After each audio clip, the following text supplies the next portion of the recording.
not when there's a time constraint, and not when there's pressure.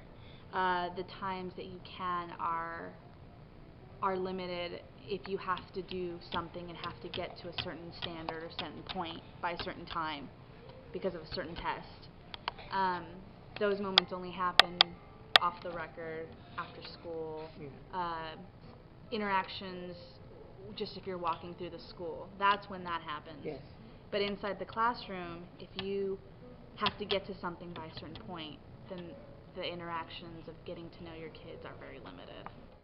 A child's voice in your classroom is one of the most important things. The rhythm of your classroom, it goes by their questions. It tells you what mood your children are in, what the flow is going to be for learning.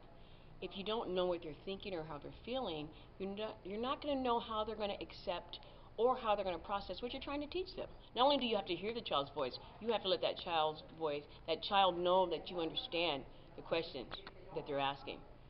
You must have that if you want a classroom to work in a way where someone's going to be learning something. And you have to make that child believe that their voice is so important that they're actually leading your classroom.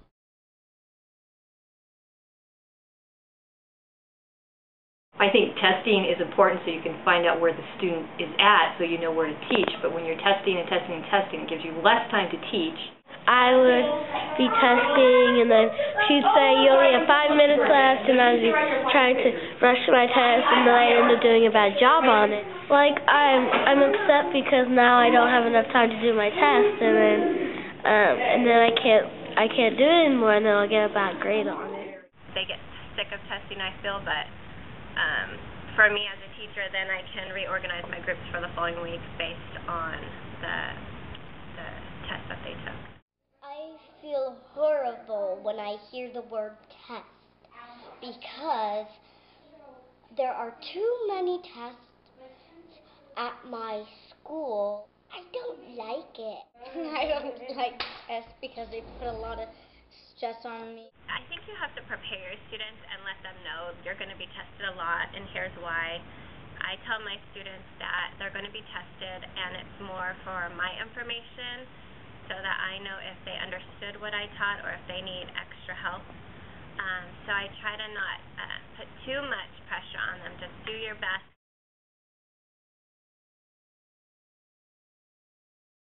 I think school should be more than just sit down and paperwork, and more like get up and get action. I don't know.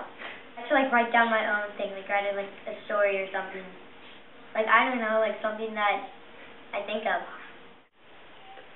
I feel that we should be more creative in schools and have more time to do art and be ourselves and everything like that.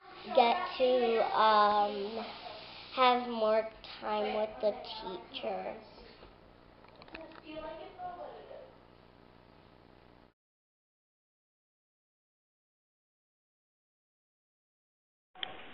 It made me feel like I wasn't learning because they didn't spend enough time on one subject, and they just told you to do this, and then she wouldn't take any questions, so it made me feel like I wasn't learning. It made me feel like when I'm gonna grow up, I'm gonna be dumb and stupid.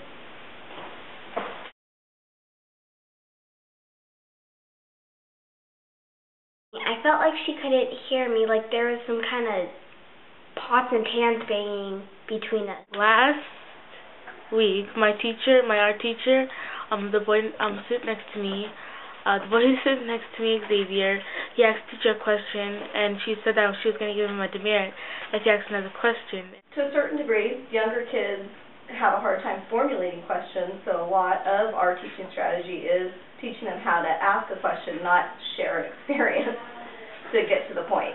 I'm always alert and aware that we don't have time to get sidetracked with a lot of stories. She would just say, well, look in the book, or that's not a good question. When I didn't really ask that much questions because I felt like it was going to be wow, you don't even know that already? You already went through it. She wouldn't like us when we asked questions it's like we took up too much of her time, which I think questions are better. I would rather, if I was a teacher, I would rather my kids ask so many questions than just sit there thinking about a question, not telling the teacher.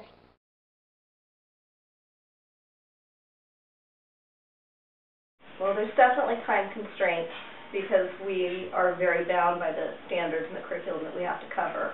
And every day, that time is essential to get to the end goal of that school year. Sometimes when the kids want to discuss a topic more than I've given time in my lesson plans, it's hard to give them that time to discuss it. You're like, okay, we need to move on. If you go at a slower pace, then you won't get to teaching those kids those standards, and your kids will miss those questions. So in class, when they ask questions, you kind of feel like you have to address it and move on, and if they have a lot of questions, you kind of have to tell them, okay, we'll save those for later. If you get to that point where you don't have the time, then your structure has to change.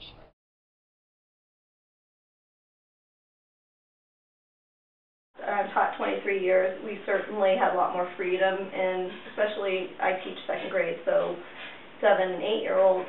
There was time to develop curriculum more suited to their interests. So if there was a large group of kids that were really interested in a certain subject, we could go down that path and spend a lot more time on that. So definitely that option has been taken away. Your enrollment of 25 children, 30 children in a classroom, you cannot have a set mold and have every child act as the same.